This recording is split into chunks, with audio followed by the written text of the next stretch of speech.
अस्सलाम वालेकुम स्टूडेंट। ये हम पेनल्टीज और ऑफेंसेस जो सेक्शन 33 और हम पार्ट सेकंड पढ़ेंगे, ठीक है। और जो पार्ट मैंने कहा पार्ट 1 कवर किया वो मैं डिस्क्रिप्शन में इसका लिंक डाल दूँगा, तो आप या कमेंट बॉक्स में इसका लिंक डाल दूँगा, आप वहाँ से आप जो है वो देख सकते हैं, ठीक है। अभी हम पार्ट सेकंड में हम जो है मज़ीद जो है सेक्शन जो है वो कवर करेंगे, ठीक है। तो डियर स्टूडेंट, मैंने इसको यहाँ पर लिखा हुआ है 25,000 और 100% विच एवर इज़ हायर, ठीक है ना। यहाँ पर क्या विद पनिशमेंट, यानी आपको जो है ना वो पेनल्टी भी लग सकती है, ठीक है ना। पेनल्टी भी लग सकती है अगर आप ये ऑफेंसेस करते हैं। ये सारे जो ए बी और सी में जो मैंने साथ लिखे हैं, अगर ये ऑफेंसेस आप कमिट करते हैं तो आपको जो है ना ये जुर्माना भी लग सकता है। ये कौन लगाएगा? ये FBI लगाएगा। जबकि आपको पनिशमेंट भी हो सकती है। पनिशमेंट का मतलब आपको उम्र कैद की सज़ा भी हो सकती है। वो कौन लगाएगा? वो स्पेशल जज भी लगाएगा, ठीक है ना। तो इसको जो है ना वो जहन में रखिएगा, ठीक है ना। तो जिन जिन ऑफेंसेस का सज़ा सेम है, ये सारे ऑफेंसेस है, ये सारे ऑफेंसेस हैं, तो जिन ऑफेंसेस का सज़ा सेम है उसको मैंने सेम कैटेगरी में जो है ना वो डाल दिया है, ठीक हो गया। इस तरह मैंने कैटेगराइजेशन की है उनकी। अच्छा, वो डेट वो कहते हैं कि sale of cigarette with with sale of cigarette with counterfeit, यानी फेक स्टाम्प। और आप क्या करते हैं, आप कोई सिगरेट मैन्युफैक्चर करते हैं, ठीक है ना, और उसके ऊपर क्या करते हैं फेक किस्म के ना वो स्टाम्प जो है ना वो लगाते हैं, जो टैक्स स्टाम्प ही होते हैं ना। स्टाम्प से मतलब यहाँ पर ये टैक्स स्टाम्प होते हैं, ठीक है ना। टैक्स स्टाम्प होते हैं। टैक्स स्टाम्प ये होता है कि आप जो भी चीज़ गुड्स मैन्युफैक्चर करते हैं ना, तो आप इसके ऊपर जो है वो टैक्स स्टाम्प लगाते हैं, ठीक है। ये और इसी ये प्रूफ होता है कि आपने इसके ऊपर टैक्स अदा कर दिया है, ठीक है ना। और ये जो टैक्स स्टाम्प है ना, ये आपको जो है ना BR जो है ना वो इसकी जो है ना वो इशू करता है ना, वो आपकी जो है ना वो जो बिज़नेस प्रेमिसेस है वहाँ पर जो है ना वो फैसिलिटी आपको अवेलेबल है, ठीक है। आप अपना स्टाम्प नहीं लगा सकते, बल्कि BR की तरफ से ना होता है ऑथोराइज स्टाम्प होगा, टैक्स स्टाम्प होगा, ठीक है, वो लगाएंगे। अच्छा, वो अगर आप जो है ना वो काउंटर फीस स्टाम्प वो लगाएंगे सिगरेट की मैन्युफैक्चर के ऊपर जाना, इसकी प्रोडक्ट के ऊपर, तो आपको पास क्या हो सकती है? अच्छा, इसके ऊपर क्या ना आपको क्या हो सकती है? 25,000 या 100%, विच इज़ हाँ, ये कॉन्सेप्ट मैंने जाना वो पार्ट नंबर 1 में जाना वो समझाया है, उस वीडियो में भी जाना वो समझाया, ठीक है। तो दोबारा मैं नहीं समझा रहा, ठीक है। तो वो कहते हैं कि आपको 3 साल की जो है ना वो सज़ा भी हो सकती है। और ये मैंने लिखा है पनिशमेंट कौन अवार्ड कर सकते हैं? अवार्डेड बाय स्पेशल जज। वो आपको जो पनिशमेंट है वो कौन अवार्ड करेगा? वो स्पेशल जज जो है वो अवार्ड करेगा। 3 ईयर और इम्प्रिजनमेंट, जज जो है ना स्पेशल जज 3 साल की सज़ा उम्र कैद भी दे सकते हैं, और एडिशनल फाइन, या आपके ऊपर एडिशनल फ़ाइन भी लगा सकता है। Additional fine amount equal to the loss of tax. जितना भी अपना टैक्स जो है ना वो टैक्स की मद में जो है ना आपने टैक्स चोरी किए हैं, इतना ही अमाउंट क्या होगा आपके ऊपर जो है ना वो टैक्स की मद में आपको फ़ाइन देना पड़ेगा। एक आपके ऊपर FBI लगा सकता है, ये वाला 25,000 100% नंबर एक। और फिर आपके ऊपर स्पेशल जज क्या कर सकते हैं? 2 किस्म के लगा सकते हैं। वो आपको उम्र कैद भी दे सकता है, जबकि वो एडिशनल फ़ाइन भी लगा सकते हैं, या वो दोनों भी लगा सकते हैं। यहाँ पर बहुत लिखा हुआ है, उम्र कैद भी दे सकते हैं या एडिशनल फ़ाइन भी लगा सकते हैं, कोई एक लगा सकता है, ठीक है, या दोनों भी लगा सकते हैं। जबकि BR क्या हो सकते हैं? ये आपके ऊपर जो है ना वो लगा सकता है, ये 25,000 या 100%। ये कॉन्सेप्ट 25,000 100% किया, ये मैंने जो पार्ट 1 है इसमें मैंने कॉन्सेप्ट बेसिक जो कॉन्सेप्ट है वो मैंने समझा दिया। अगर आप पहली बार वीडियो देख रहे हैं तो आपने वहाँ पर जाइएगा पार्ट 1 में, वहाँ से आपको कॉन्सेप्ट क्लियर हो जाएगा, ठीक है। सजेशन में यहाँ पर एक एडिशनल जो है ना वो बात जो है ना बता दूँ, ये इतनी इंपॉर्टेंट नहीं है। वो कहते हैं कि आपको अगर आप जिस मीन ऑफ ट्रांसपोर्टेशन यूज़ करेंगे उसको जो है ना कन्फिस्केट किया जाएगा, ठीक है। ये इंपॉर्टेंट नहीं है, लेकिन ये इसको ध्यान में रखिएगा। In case of repeat sale of cigarette without confiscated sale tax barcode sticker label barcode the premises for such use for seal for the premises use for such sale be sale for period not exceeding 15 days. वो कहते हैं अगर आप जो है ना कोई से उसकी जो है ना वो सेल कर रहे हैं सिगरेट को, अगर आप जो है ना वो जो टैक्स स्टाम्प है, ठीक है ना, वो आप यूज़ करें, ठीक है, ठीक है, ये ना यूज़ ना करें, या अगर आप यूज़ करें तो क्या वो जेल हो। जन को उसको समझे। अगर आप टैक्स स्टाम्प यूज़ करते हैं ये सारी चीज़ें, वो क्या वो जेली हों, या बिल्कुल यूज़ ही ना करें, बिल्कुल इस्तेमाल ही ना करें और आप बेचना शुरू कर दें, ठीक है ना। तो क्या होगा?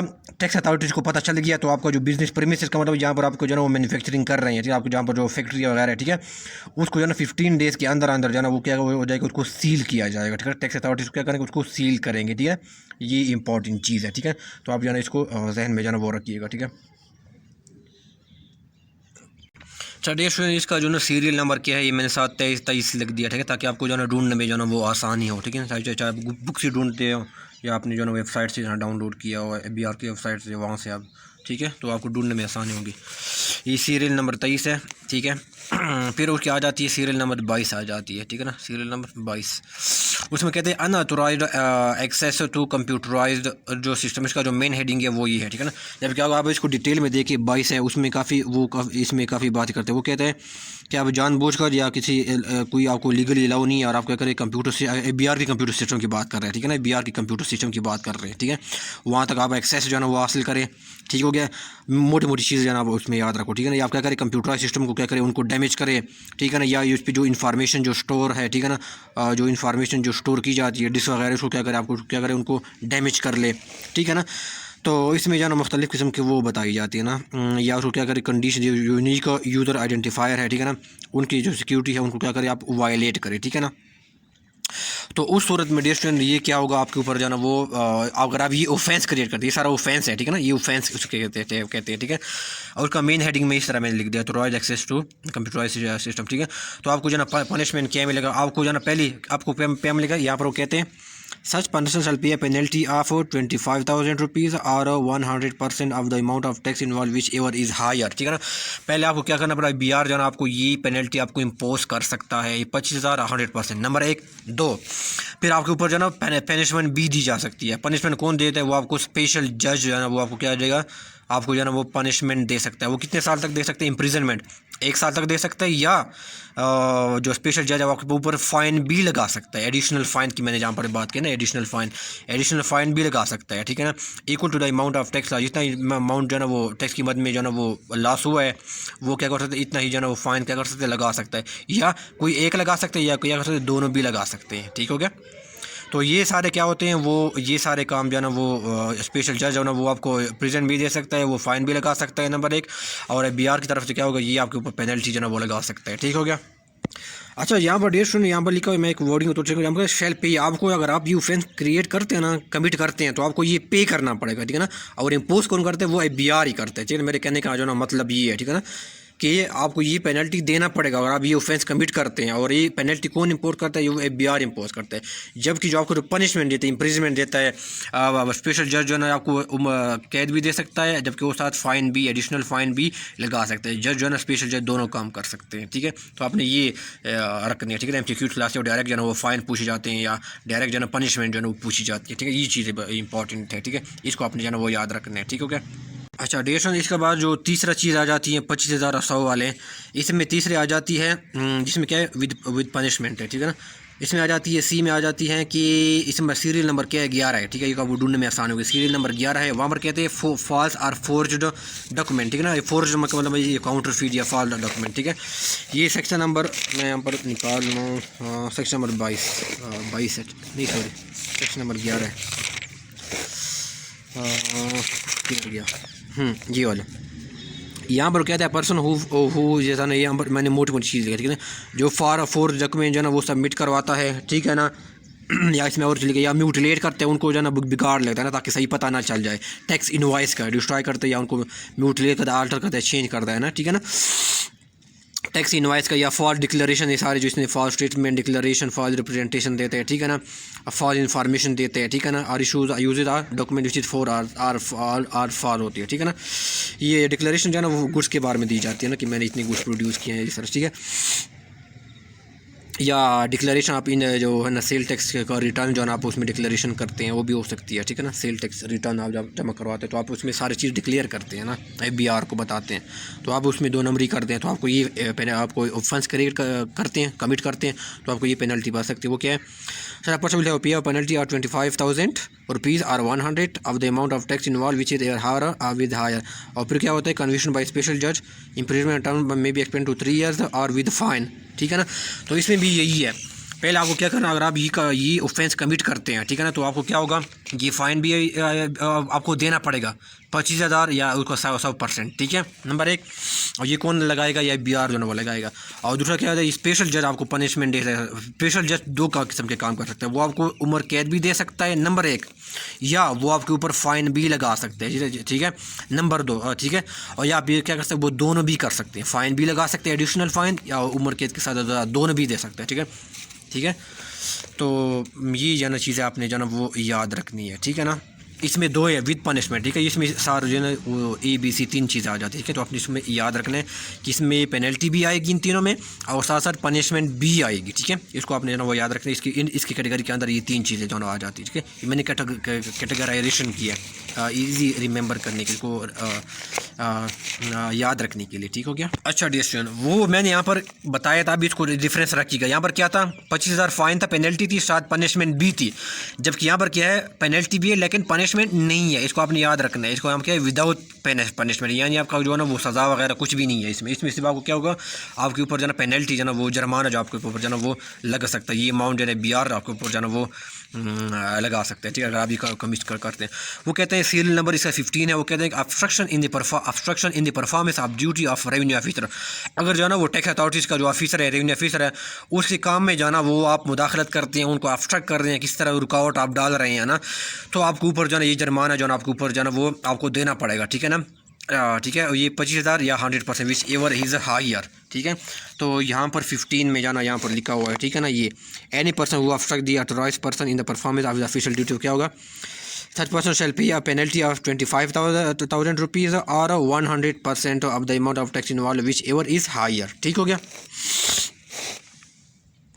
अच्छा डियर स्टूडेंट, यहाँ पर मैंने एक एक्सेप्शन में डाल दिया ना, वो ना इस कैटेगरी में आता है 25% 100 विद पनिशमेंट या 25% विदाउट पनिशमेंट, इसमें कैटेगरी में वो नहीं आता। इसको मैंने ना एक्सेप्शन वैसे में डाल दिया, ठीक है ना।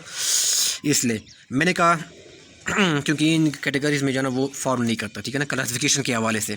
ये सीरियल नंबर इसका 18 है। वो कहते हैं लॉस, अच्छा सीरियल नंबर 18, वो कहते हैं कि where an officer of inland revenue authorized to act under this act और एक्ट्स और ओमिट्स और अटेम्प्ट्स टू एक्ट और omit in a manner causing loss to the sale tax revenue और अदरवाइज अबेट्स और कुनाज इन सच मैनर। वो कहते हैं जो इनलैंड रेवेन्यू ऑफिसर है उसको अकाउंटेबल बनाता है, उसको, ठीक है, उसको क्या अकाउंटेबिलिटी, ये सेक्शन नंबर जो सॉरी ये वाला जो है ना वो, अगर वो ऑफेंस जो क्रिएट करते हैं, वो कहता है अगर कोई इनलैंड रेवेन्यू ऑफिसर है वो क्या करता है, वो ऐसा एक्ट करता है, ठीक है, जिसकी वजह से क्या करो सेल टैक्स रेवेन्यू की मतलब क्या होगा, सेल टैक्स क्या हो, वो लॉस हो, यानी टैक्स जो है ना वो लॉस हो सेल रेवेन्यू की मद में, ठीक है ना। या वो क्या करता है, वो जो बंदा टैक्स चोरी करते हैं, सेल टैक्स चोरी करता है, वो इनकी मदद करता है, ठीक है ना, बैठ कर ना मदद करना या उनकी साजिश करना, कोनाइश करना, मिल के कोई जो है ना वो गड़बड़ करना, ठीक है, उनके साथ, दूसरे बंदे के साथ, ठीक है ना। तो ऐसी सूरत में क्या होगा, ऑथोराइज पर्सन क्या होगा, ये जो इनलैंड रेवेन्यू ऑफिसर अगर ये एक्ट करेगा तो क्या ये ऑफेंस जो है ना माना जाएगा, ठीक है ना, सेल टैक्स एक्ट 1990 के तहत। और ये उनके ऊपर जो है ना पेनल्टी, उनके ऊपर पनिशमेंट लगा दे, पनिशमेंट है, ठीक है ना, पनिशमेंट वो कहते हैं। फिर बाई स्पेशल जज, उनको स्पेशल जज वो सजा देगा to imprisonment for a term of may exceed to 3 years और विद फाइन, ठीक है ना। इसके ऊपर जो है ना वो जो स्पेशल जज है, ठीक है ना, उनके ऊपर 3 year इम्प्रिजनमेंट भी दे सकता है, कैद भी दे सकता है, और fine equal to the amount of tax involve. जितना भी टैक्स लॉस हुआ है ना, जितना इसने साजिश की हैं या जिसकी वजह से टैक्स लॉस हुआ, इतना ही टैक्स लॉस के बराबर जो उनके ऊपर क्या लगेगा, इसके ऊपर जो है ना वो फाइन भी लगा सकते हैं, या दोनों भी हो सकते हैं, बोथ भी हो सकते हैं, सज़ा भी हो सकती है, फाइन भी हो सकते हैं, एडिशनल फाइन, या कोई एक भी हो सकते हैं, ठीक है ना। तो एक मैंने एक्सेप्शन में डाल दिया क्योंकि ये ना इस कैटेगरी में आते हैं ना इस कैटेगरी में आ जाते हैं, तो इसमें मैंने किसी भी कैटेगरी में नहीं आते, जो मैंने अब पीछे जो है ना वो एक्सप्लेन किया, पार्ट 1 में एक्सप्लेन किया, तो मैंने एक्सेप्शन में जो है ना वैसे डाल दिया, ठीक है। उसको आपने याद रखना है। ये क्या है, ये जो है ना वो रेवेन्यू ऑफिसर है, उनको अकाउंटेबल बनाता है। अगर वो कोई ऑफेंस इस तरह क्रिएट करता है, कोई 2 नंबरी करता है साथ किसी दूसरे बंदे के साथ मिल के, जिसकी वजह से टैक्स लॉस हो, सेल टैक्स लॉस हो, तो उसको ये सज़ा जो है ना वो हो सकती है, ठीक हो गया। मैं यहाँ पर एक चीज़ जो है ना वो मज़ीद क्लैरिफाई करूँ ताकि आपको कन्फ्यूजन जो है ना आपको ना हो। यहाँ पर लिखा हुआ है विदाउट पनिशमेंट, यहाँ पर इसका मतलब ये है कि आपको जो है ना कोई उम्र कैद की सज़ा नहीं मिलेगी, आपको कोई पनिशमेंट जो उम्र कैद की सज़ा इम्प्रिजनमेंट है वो आपको नहीं मिलेगी। जबकि यहाँ पर तो 3 है, इसलिए मैंने इसको कैटेगराइज किया। यहाँ पर तो 3, यहाँ पर सज़ा ये फ़ाइन भी था जो है BR लगाता है, और ये साथ क्या था पनिशमेंट भी थी जो 3 साल की सज़ा जो आपको स्पेशल जज देगा। लेकिन यहाँ क्या यहाँ पर क्या है, यहाँ पर स्पेशल जज की सज़ा नहीं है, यहाँ पर क्या सिर्फ BR का फ़ाइन है, ये 25,000 और 100 अगर आप इसको इसकी वायलेशन करते हैं, इस ऑफेंस की ये ऑफेंस कमिट करते हैं, तो आपको जो है BR की तरफ से ये BR लगाएगा, ठीक है। 25,000 और ये 1000 ये BR फाइन लगाएगा, ठीक है। यहाँ पर ना कोई स्पेशल जज कोई सज़ा नहीं, उम्र कैद की कोई सज़ा नहीं है, ठीक है। तो आपने कन्फ्यूज मत होगा। अच्छा डियर स्टूडेंट, यहाँ पर जिस तरह लिखा हुआ है कि 3 year हो गया, यहाँ पर 1 year हो गया, यहाँ पर 3 year हो गया, ठीक है ना। और फिर वहाँ में एक एडिशनल बात कि मैं भूल गया, मैं बाद में जो ना वो लिख दिया, यहाँ पर 5 ईयर है, तो इसकी मैंने मजीद सिंप्लीफिकेशन करने की इसको मैंने मजीद कैटेगराइजेशन की, ईयर वार साल के लिहाज से मैंने क्या किया कि मजीद कैटेगराइज किया दूसरे पेज पे। तो आप इसको देखो, ये मैंने 3 साल वाले जो ना वो अलग किए हैं, ठीक है। उनको क्या किए, 1 साल वाले मैंने अलग कर दिए हैं, ठीक हो गया नंबर 1। और जो 5 साल वाले हैं ना, इसको मैंने क्या किया, उसको अलग किया है। किसको, मैं इसकी बात कर रहा हूँ, ये इनकी विद पनिशमेंट की बात करो, जहाँ पर आपको फ़ाइन भी मिलेगा FBI की तरफ से लगेगा, और साथ स्पेशल जज भी आपको जो है ना वो क्या की सज़ा दे सकते हैं। मैं इसकी बात कर रहा हूँ, ठीक है। तो मैंने इसकी मज़ीद जो है ना ये रिवाज मैंने इसकी क्या कैटेगराइजेशन किया, ठीक है। तो बाकी जो सारे मैंने चीज़ें कवर करवा दी, मैंने वैसे आसानी के लिए आपको दोबारा लिख दी, या ये चीज़ें मैंने नहीं कवर करी। मैंने सीरियल नंबर 12 से मैं शुरू करूँगा, ठीक है। वो कहते हैं obstruct access of an authorized officer to business premises stocks और रिकॉर्ड और रजिस्टर पर। और आपका क्या करते हैं, एक अथॉराइज्ड ऑफिसर जो कि इनलैंड रेवेन्यू ऑफिसर है, उसको आपका क्या करते हैं, आप उसको रोकते हैं, या वो अगर वो बिज़नेस आपकी जहाँ पर बिज़नेस ऑपरेट कर रही हैं, बिजनेस प्रीमिसेस है, ठीक है, जहाँ पर आपका फैक्ट्री है, वहाँ पर उनको जाने से रोकते हैं, उनको एक्सेस नहीं देते, या उनको जो इन्वेंट्री है, स्टॉक है, वहाँ पर उनको एक्सेस नहीं देते, ठीक हो गया। या उनको रिकॉर्ड तक जो ना उनको एक्सेस नहीं दिया, रजिस्टर ऑफिस तक जो ना उनको एक्सेस नहीं देते, ठीक है ना, उनको रिकॉर्ड डालते हैं। तो आपको अगर ये ऑफेंस आप कमिट करते है ऑफेंस है, ठीक है, तो आपको जो है ये जुर्माना जो है वो लग सकता है 7। मैंने क्या लिखा हुआ है, ये पेनल्टी भी 7 लगती है। ये क्या कोई पेनल्टी में क्या हो, FBI, इसका मतलब ये 25,000 या 100%, यानी FBI आपके ऊपर ये सज़ा भी लगाएगा, ठीक है, अगर ये ऑफेंस आप कमिट करते हैं ये वाला, ठीक है। और साथ साथ आपको पनिशमेंट का विद पनिशमेंट, यानी जो आपको जो स्पेशल जज है वो आपको सज़ा भी दे सकता है। वो कौन सी सज़ा है, स्पेशल जज जो है ना वो आपको 5 साल की सज़ा दे सकता है, या वो एडिशनल फ़ाइन भी लगा सकता है। स्पेशल जज की मैं बात कर रहा हूँ, या वो दोनों भी लगा सकते हैं। वो 5 साल की कैद भी दे सकता है, और वो 7 साल क्या कर सकते हैं, आपके ऊपर जो है ना एडिशनल फ़ाइन भी लगा सकता है। कौन, स्पेशल जज, ठीक है। तो इसको जो है ना आप इसको जो है ना वो जहन में जो है ना वो रखिएगा, ठीक है। अच्छा, फिर ये हो गया सीरियल नंबर 12 हो गया। ये सीरियल नंबर का मतलब डियर स्टूडेंट मैंने पहले समझाया है, मैं आपको दोबारा समझा दूँ, फिर आप जो है ना वो कंफ्यूज होंगे। सीरियल नंबर का मतलब ये है, ये जो इस तरह लिखा हो, ये जो मैंने भी समझाया है। ये कौन सा था, सीरियल नंबर 12 का, सॉरी ये तो सीरियल नंबर का यहाँ पर जो है ना वो मतलब ये है कि इसका सेक्शन ना, ये सेक्शन नहीं है, ये सीरियल नंबर है, ठीक है ना। जो एक सीक्वेंस नहीं होती, इसलिए जो है उसको दिया ना, सीक्वेंस को मेंटेन करने के लिए, ठीक है। तो मैंने इसलिए यहाँ पर दिया ताकि आपको जो है ना बुक से इजीली जो है आपको जो है वो मिल जाए, ठीक है ना, बुक से। तो आप जो है सीरियल नंबर को जो है बुक से देख लीजिए, आप सीधे जो है इस पर पहुँच जाएंगे, ठीक है। फिर आपको कहते हैं सीरियल नंबर 13। सीरियल नंबर 13 कहते हैं पर्सन कमिट्स टैक्स फ्रॉड और अबेट इन टैक्स फ्रॉड। आपको क्या कहते हैं, कोई बंदा टैक्स फ्रॉड कमिट करता है या दूसरे बंदे की हेल्प करता है टैक्स फ्रॉड कमिट करने में, ठीक है ना, उसको क्या कहते हैं, उसको अबेटर कहते हैं, जो दूसरों की हेल्प करता है, ठीक है, टैक्स फ्रॉड चुराने में या टैक्स फ्रॉड करने में, ठीक है। तो इस सूरत में क्या होगा, अच्छा, इस सूरत में क्या होगा, आपके ऊपर ये पेनल्टी भी लगेगी, ये BR लगाएगा, ये फाइन 25,000 और 100% ये कॉन्सेप्ट अगर आपको नहीं पता तो मैंने पार्ट नंबर 1 में जाना, मैंने इसको डिटेल के साथ ये कॉन्सेप्ट समझाया, ठीक है। वहाँ पर अगर आप पहली बार वीडियो देख रहे हैं तो आप वहाँ से देख लीजिएगा, पार्ट नंबर 1 से। तो आपके ऊपर BR ये फाइन भी लगाएगा, नंबर 1, ठीक होगी। और साथ साथ आपके ऊपर जो इम्प्रिजनमेंट, आप जो है कैद की सज़ा भी मिलेगी, कौन सी, 5 साल, या और फाइन आपके ऊपर एडिशनल फाइन भी लगा सकते हैं, कौन, स्पेशल जज। मैंने कहा कि आपको सज़ा कौन देगा, जो उम्र कैद की सज़ा वो क्या देगा, वो स्पेशल जज देगा, या फाइन भी वो लगा सकते हैं, या बोथ, दोनों भी लगा सकते हैं, ठीक है। तो आपने इसमें जहन में रखनी है, इसमें दोनों हो सकते हैं। FBR भी लगा सकते हैं, FBR जिस तरह मैंने यहाँ पर किया हुआ है, इसको जहन में रखिए, ऐसा ना हो आपका वो ना हो जाए ना, वो FBR भी लगाएगा और साथ के अगर स्पेशल जज भी लगाएगा, ठीक है ना, वो कैद की सज़ा होगा और एडिशनल फाइन भी लगा सकते हैं, ठीक हो गया। इसको अपने जहन में रखिएगा, जितने भी मैंने यहाँ पर चीज़ें बताई हैं ये चीज़ें मैंने यहाँ पर कवर कर दी हैं, ठीक है। और मैंने आपको सिंप्लीफिकेशन करने के लिए इसको ईयर वाइज जो है ना वो कैटेगराइज किया। अच्छा, ये मैंने नहीं करवाया, ये वाला ये मैंने नहीं करवाया, वो क्या है, सीरियल नंबर 14 है। अच्छा, वो थोड़ा सा वो छोटा मैंने लिखा हुआ है, पर्सन में थोड़ा सा जूम कर लो, सीरियल नंबर 14 वो कह रहे हैं person violate embargo on the removal of on removal of goods for recovery. मैंने थोड़ा सा डेट सुन, ये जो ना मैंने तो यहाँ पर ठीक है इस तरह लिखा हुआ है कि person violate embargo on removal of goods in connection with recovery of goods. मैंने एक वर्ड जो मुझसे स्किप हो गई हैं, छूट गई हैं, ठीक है ना। यहाँ पर लिखो 14 नंबर है, हाँ ये फिर आज पैसे वायलेट्स एनी एम्बार्गो, ये सेक्शन नहीं है, ये सीरियल नंबर है, ठीक है ना। मैं गलती से सेक्शन में कह देता हूँ, लेकिन आप ये सीरियल नंबर है। Where any person violates any embargo placed on removal of goods in connection with recovery of tax. अच्छा डियर स्टूडेंट, मैंने जो रिकवरी ऑफ टैक्स जो है ना वो मैंने एक लेक्चर में जो है ना वो कवर किया था, मुझे एक्जैक्ट वो लेक्चर अभी याद नहीं है कौन सा लेक्चर नंबर था, लेकिन मैंने आपको ये बताया था कि BR क्या करने के लिए बी आर मुख्तलिफ़ किस्म के तरीके अपनाते हैं। अगर आप जो है ना वो अपने टैक्स की रिकवरी के लिए क्या करते हैं, अपनी बिजनेस को क्या करते हैं, उनको क्या करते हैं, उनके ऊपर जो है ना वो उनको जो है ना वो उनको सील कर लेते हैं और आपको इजाज़त नहीं देता कि आप जो क्या करें, गुड्स जो है ना यहाँ से मूव करें, फैक्ट्री की जो गुड पड़ी हुई है उसको यहाँ से मूव करें। क्यों?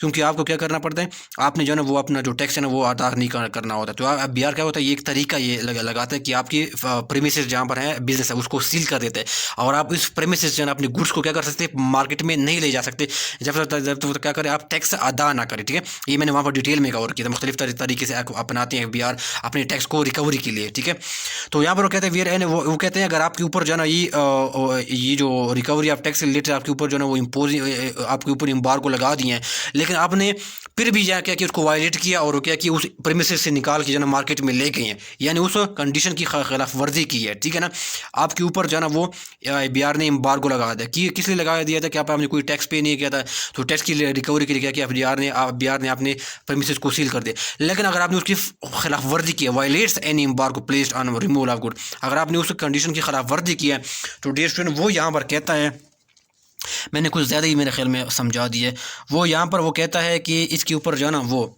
यहाँ पर वो कहते हैं 25,000 रुपीज़ और 10%। अच्छा, यहाँ पर इसको मैंने इसको आपने याद रखना है कि इसमें क्या 25,000 लगेगा। ठीक है, आपके ऊपर जो है बी आर फाइन लगाएगी, ये बी आर लगाएगी, मैंने ऊपर बिल के बी आर फाइन, और आपके ऊपर जो है ना या 10% 25,000 या 25%। ठीक है, 10%। ठीक है, तो 25,000 फाइन या उसका जो है ना 10%। ठीक है, और फिर आपको इम्प्रिजनमेंट भी मिल सकती है। इम्प्रिजनमेंट का मतलब ये कौन देगा, स्पेशल जज देगा, 1 ईयर की या फाइन और बोथ। अच्छा, मैंने इसको इस कैटेगरी में इसलिए लिखा है ना क्योंकि इनका 1 ईयर और 1 ईयर क्या है, ये दोनों सेम है। इसका भी 1 ईयर है जो सीरियल नंबर 22 है, और जो सीरियल नंबर 14 है उनका भी क्या है, इम्प्रिजनमेंट कितना है, 1 ईयर है। अच्छा, इसमें आपको डिफरेंस में रखिएगा कि यहाँ पर क्या था 25,000 100% था, लेकिन यहाँ पर क्या है, यहाँ पर क्या है 25,000 और 10%। ठीक है ना, ये बस आपने जो है ना वो अपने जहन में रखना है। ठीक है ना, ये क्या है देखो, और 10%। ठीक है, बाकी में सब क्या है 100% है, लेकिन इसको मैंने इसलिए डाला है क्योंकि इसकी जो इम्प्रिजनमेंट थी ना, जो स्पेशल जज सजा उसकी 1 ईयर है और सीरियल नंबर 1 की भी क्या है 1 ईयर, इसलिए मैंने इसको एक कैटेगरी में डाल दिया। लेकिन इसमें आपने एक पॉइंट रखना है कि यहाँ पर बाकी में क्या था 25% या सॉरी 25,000 या 100% था, और उसमें क्या है 25,000 फाइन या उसका क्या उसका 10%। ये बस आपने इसमें जहन में जाना वो रखनी है। ठीक हो क्या, मुझे उम्मीद है डेयर स्टूडेंट ये आपको जो ना मैंने बड़े इजीली जो ना बताएं ताकि आपको जो ना वो समझ आए। ठीक है, और हम जो ना मज़ीद हम इसमें नेक्स्ट पढ़ते हैं।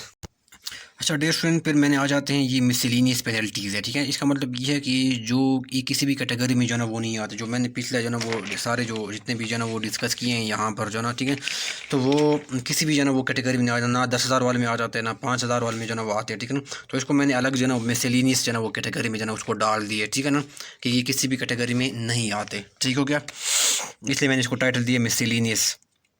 अच्छा, where person repeat serial number 21 कहता है where person repeats offence for penalty provided under this act. अगर वो क्या करते हैं, बंदा कोई ऑफेंस करता है उसको रिपीट करता है इस एक्ट के तहत, कोई बंदा ऑफेंस को दोबारा रिपीट करता है तो फिर क्या होगा, इसके ऊपर जो है ना वो पेनल्टी क्या होगी, ट्वाइस होगी। ठीक है ना, वैसे मैं एग्जांपल दे रहा हूँ, मिसाल के तौर पर क्या करते हैं आप क्या करते हैं, वैसे एग्जांपल दे रहा हूँ। ठीक है ना, मिसाल के तौर पर आप क्या करते हैं, एक बार आपने क्या की इन्फॉर्मेशन आपने FBI को जमा नहीं करवाई। ठीक है, ये आपने एक बार उसने खिलाफ वर्जी की है, आपने एक बार ऑफेंस किया, फिर दोबारा आप वही ऑफेंस करते हैं। ठीक है ना, इसका मतलब ये आपका ऑफेंस आपने क्या किया, रिपीट कर लिया, तो आपके ऊपर जो है इसके हिसाब से क्या होगा, आपके ऊपर पेनल्टी भी क्या होगी, डबल लगेगी जब आप जो है ना रिपीट करेंगे ऑफेंस को।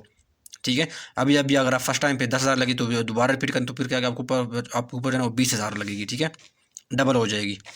मैं वैसे एग्जांपल मैंने दिया। ठीक है, तो वो क्या कहते हैं कि जो भी ऑफेंस आप रिपीट करेंगे और दोहराएंगे तो आपके ऊपर जो पेनल्टी लगेगी वो भी क्या होगी, रिपीट होगी। फॉर सीरियल नंबर 10 वो कहता है, ठीक है, सीरियल नंबर 10 वो कहते हैं person fails to produce the information required by the BR। कोई इन्फॉर्मेशन BR को रिक्वायर्ड है, बोर्ड इसने वर्ड यूज़ किया बोर्ड, तो बोर्ड का मतलब है BR है, कोई इन्फॉर्मेशन BR को रिक्वायर्ड आप नहीं दे रहे हैं। ठीक है ना, जिसका मतलब आप इसका जो है ना वो खिलाफ वर्जी कर रहे हैं। ठीक है, इसमें सेक्शन भी याद रखिएगा, सेक्शन 26 के अंदर जो है ना आपको इन्फॉर्मेशन देनी होती है, ये मैंने पिछले जो ना कवर करवाया था। ठीक है ना, तो अगर 26 के सेक्शन 26 के अंदर आप इंफॉर्मेशन प्रोवाइड नहीं करते, उनको कहते हैं फेल करना, अगर उसकी प्रोवाइड नहीं करते तो आपके ऊपर जो है ना वो पेनल्टी जो है ना वो ABR कितने आपको फ़ाइन करेगा, ABR आपको जो है ना 10,000 रुपये इसके लिए क्या क्या करेगा, आपके ऊपर फ़ाइन लगाएगा, ठीक है ना। सर यहाँ पर कहते हैं failure to notify any change in taxable supply, ये मैंने पहले भी लेक्चर में मैं कवर करवा चुका हूँ, ठीक है, मैं दोबारा रिपीट कर रहा हूँ, ठीक है ना। मैंने ग़ालिबन प्रॉबली लेक्चर नंबर 15 या 16 में या 17 18 में कोई मैंने उसको कवर करवाया था, इस पॉइंट को, सीरियल नंबर 4 को। अच्छा, यहाँ पर मैं एक एग्जांपल दे रहा हूँ, इसके थ्रू मैं आप लोगों को जो है ना वो समझाता हूँ। यहाँ पर डेढ़ वो कहते हैं, मिसाल के तौर पर मैं एग्जांपल दे रहा हूँ कि आपने क्या किया, आप एक सप्लायर हैं, आपने मैन्युफैक्चरर को जो है ना वो रॉ मटेरियल कीमत में आपने 50,000 यूनिट जो है ना उसको बेच दी हैं, ठीक है ना। वैसे रॉ मटेरियल की कोई आपने बेच दी है, ठीक है ना। तो उसके ऊपर जो है ना आपने जो 50,000 यूनिट बेचे हैं, आपने उसके ऊपर जो है ना वो टैक्स इनवॉइस आपने इशू किया। आप वो सप्लायर वो कहते हैं, आपसे दोबारा कहते हैं, वो कहते हैं कि नहीं, मुझे 50,000 नहीं चाहिए, मुझे 5,000, मुझे 50,000 तो चाहिए, लेकिन मुझे इसके साथ जो है ना 50,000 के साथ साथ मुझे 5,000 मज़ीद दे दो, ठीक है ना। मुझे 5,000 यूनिट जो है ना रॉ मटेरियल की मज़ीद जो है ना वो दे दो। मैन्युफैक्चरर आपको कहते हैं, मैं ऐसे एग्जांपल दे रहा हूँ, ठीक है। तो आपने क्या किया, आपने टैक्स इनवॉइस में कितने शो किए, यूनिट शो किए, आपने 50,000 यूनिट शो किए, लेकिन जब एडिशनल यूनिट मज़ीद मांगी मैन्युफैक्चरर ने 5,000 के, तो आपने क्या किया, उसको जो है ना उसके ऊपर जो है ना वो टैक्स इनवॉइस में तो शो नहीं किया, ठीक है। इसका मतलब ये है कि आपने क्या किए हैं, आपने यूनिट ज़्यादा बेचे हैं, जबकि आपने यहाँ पर क्या किया, टैक्स इनवॉइस में कम शो किए हैं, ठीक है। आप इसके ऊपर टैक्स इनवॉइस इशू नहीं करते, 5,000 के भी इसको टैक्स इनवॉइस में शो नहीं करते, ठीक है। तो अगर आप क्या करते हैं, ऐसे एक्टिविटी को क्या करते हैं, नोटिफाई नहीं करते, ठीक है ना, इसको नोटिफाई नहीं करते, ठीक है ना। आपने जो है ना वो टैक्स रिटर्न में ना वो बताना होता है ना, आप ऐसी एक्टिविटी को नोटिफाई नहीं करते अपने जो टैक्सेबल सप्लाईज़ है, ठीक है ना, कि मैंने 5,000 इजाफी यूनिट भी बेचे हैं, ये नहीं बताते, ठीक है ना। तो इस सूरत में क्या होगा, आपके ऊपर क्या होगा, आपके ऊपर पेनल्टी की मद में 5,000 रुपये जो है ना वो आपके ऊपर ABR जो है ना वो फ़ाइन लगाएगा, ठीक है। क्योंकि जब ज़्यादा यूनिट्स होंगे, इसका मतलब ये टैक्स भी तो ज़्यादा होगा ना। हाँ, ठीक है। तो आपने ना 5,000 यूनिट आप शो ही नहीं कर रहे हैं, बता ही नहीं रहे, ठीक है ना। इसका मतलब ये आप टैक्स कम दे रहे हैं, ठीक है ना। आप टैक्स रिपोर्ट कर रहे हैं 50,000, जबकि आपने किया टोटल कितने बेचे हैं, 50 जमा 5 के आपने टोटल कितने बेचे, 55,000, ठीक है। तो आप जो है ना रिकॉर्ड में तो आप जो 50,000 बता रहे हैं, ठीक है। तो इसका मतलब ये आप यूनिट कम बता रहे हैं, तो आपको टैक्स भी आपका क्या बता कम कम जो है ना वो बता रहे हैं उनको, हालांकि आपका ऊपर यूनिट्स भी ज़्यादा बेचे हैं, टैक्स भी ज़्यादा बनता है, ठीक है ना। तो अगर आप ऐसी एक्टिविटी को नोटिफाई नहीं करते तो आपके ऊपर ये फ़ाइन लगेगा 5,000 रुपये, ठीक है। अच्छा डियर स्टूडेंट, फिर वो सीरियल नंबर 1 है, ठीक है ना, ये मैं ऑलरेडी कवर करवा चुका हूँ, लेकिन मैं दोबारा करवा रहा हूँ। Failure to furnish return within due date, एक ड्यू डेट के अंदर आपने किया कि अपने रिटर्न जो है ना वो जमा करवाने हैं, ठीक है ना। मैंने पहले बताया रिटर्न क्या चीज़ है, ये मैंने कम से कम काफ़ी ज़्यादा मैंने चीज़ें बताई कि रिटर्न क्या चीज़ है, ठीक है। तो failure to furnish return within due date, ठीक है ना। तो उसके ऊपर अगर आप ड्यू डेट पे आप रिटर्न जमा नहीं करवाते तो आपके ऊपर क्या लगेगा, 10,000 का जो है वो फ़ाइन क्या होगा, बिहार जो है आपके ऊपर लगाएगा। लेकिन इसमें एक कंडीशन लिखी हुई है, if file is return with in 10 days, अगर आप अच्छा आफ्टर ड्यू डेट एक ड्यू डेट जो है ना वो गुजर जाए, और ड्यू डेट के 10 दिन की ड्यू डेट बाद के 10 दिन के अंदर अंदर ना अगर आप क्या करें, फ़ाइन जो है ना वो अपना जो अपना रिटर्न जो है ना वो फाइल करें, तो आपके ऊपर जितना भी डिले करेंगे उसके हिसाब से आपका क्या लगेगा, आपको 200 रुपये जो है ना वो क्या लगेगा, आपके ऊपर फ़ाइन लगेगा, ठीक है। एक रिलैक्सेशन आपके लिए जो है एक रियायत है, ठीक है ना, कि अगर आपने ड्यू डेट के बाद 10 दिन के अंदर अंदर आपने पे कर दिया है, अपना रिटर्न जमा करवा दिया, तो जितना आप डिले करेंगे, ठीक है ना, इसी 10 दिन के अंदर रहते हुए, ठीक है ना, तो आपको हर दिन क्या होगा, आपको 200 रुपया जो है ना वो एज ए जो है ना वो जमा करवाना पड़ेगा सज़ा पेनल्टी के तौर पर, ठीक हो गया। ये साथ जो है ना वो रखिएगा, ये अक्सर MCQs में जो है ना वो आ जाता है। फिर ये कुछ इसे मिलता जुलता है, वो कहता है कि सीरियल नंबर 5 है, ये सीरियल नंबर 1 था, ठीक है। ये बुक में भी सीरियल नंबर 1 है, इसको देखो मैं दोबारा बताता हूँ ताकि फिर ये देखो, ये सीरियल नंबर 1 है, ये इसको सेक्शन मत समझना, ये सीरियल नंबर है, इसकी वो की है ना, वो नंबर नहीं देते इस तरह sequence wise, when any person fails to furnish or return within due date, ठीक है, मैंने ये करवाया। फिर ये क्या है, सीरियल नंबर क्या है, 5 है।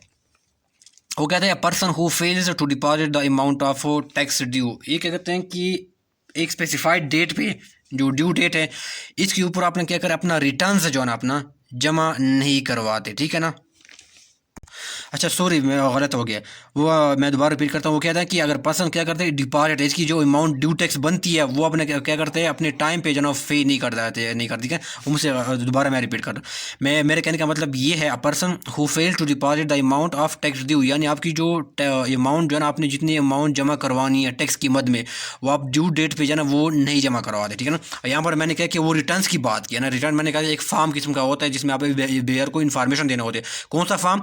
एक सेल्स टैक्स रिटर्न होता है, ठीक है ना, जिसमें आप बिहार को इन्फॉर्मेशन देते हैं कि मैंने कितनी चीज़ें वो प्रोड्यूस की हैं, ठीक है ना, मैंने कितना टैक्स दिया है अभी तक, मैंने कितनी लायबिलिटी मेरे कितना टैक्स मैंने देना है, ठीक है ना। ये सारी इन्फॉर्मेशन फॉर्म में आपको सेल टैक्स फॉर्म से रिटर्न कहा जाता है, ठीक है ना, आप बिहार को जमा करवाते हैं। जबकि यहाँ पर क्या था कि आपके ऊपर जो है ना टैक्स की अमाउंट बनती थी जितनी बनती थी, लेकिन आपने क्या किया, जितनी बनती थी आपके ऊपर जाना वो टैक्स जो ड्यू डेट था, जो ड्यू डेट था इसके ऊपर जाना आपने क्या किया, सेल टैक्स की मद में आपने जो है ना वो पैसे जो है ना वो जमा नहीं करवाए। तो इस सूरत में वो क्या कहता है कि आपके ऊपर जो है ना पेनल्टी FBI लगाएगा, ठीक है ना। वो क्या करेगा, 10,000 और 10%, ठीक है ना। ये क्या होगा, 10,000 रुपये 10%। ये मैंने सारा कॉन्सेप्ट समझा दिया कि 10,000 और 10% से क्या मतलब है, ठीक है ना। जो पार्ट नंबर 1 है उसे मैंने समझा दिया, ठीक है। तो आपकी 10,000 10% जो है ना वो पेनल्टी जो है FBI जो है ना, या 10% जो है वो पेनल्टी FBI इम्पोज करेगा। साथ साथ वो कंडीशन भी लिखते हैं। इस तरह यहाँ पर कंडीशन था सीरियल नंबर 1 में।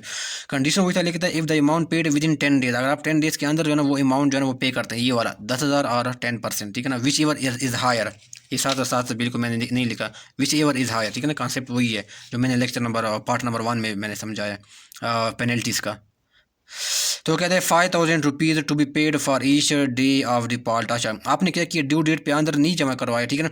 हाँ, अब अगर आप ड्यू डेट के बाद 10 दिन के अंदर अंदर क्या करते हैं, आप जमा करवाते हैं, ठीक है ना। ड्यू डेट गुजर गया, इसके 10 दिन के अंदर जाना वो जमा करवाते हैं, तो आपको जाना हर दिन पे आप जितना डिले करेंगे, ठीक है ना, हर दिन पे विद इन 10 डेज के अंदर रहते हुए हर दिन पे क्या करेंगे आप, जो ना 500 रुपया जो ना क्या करेंगे एज ए पेनल्टी के तौर पर जो ना वो जमा करवाएंगे, ठीक है ना। ये किस्म के आपको रियायत है, ठीक है।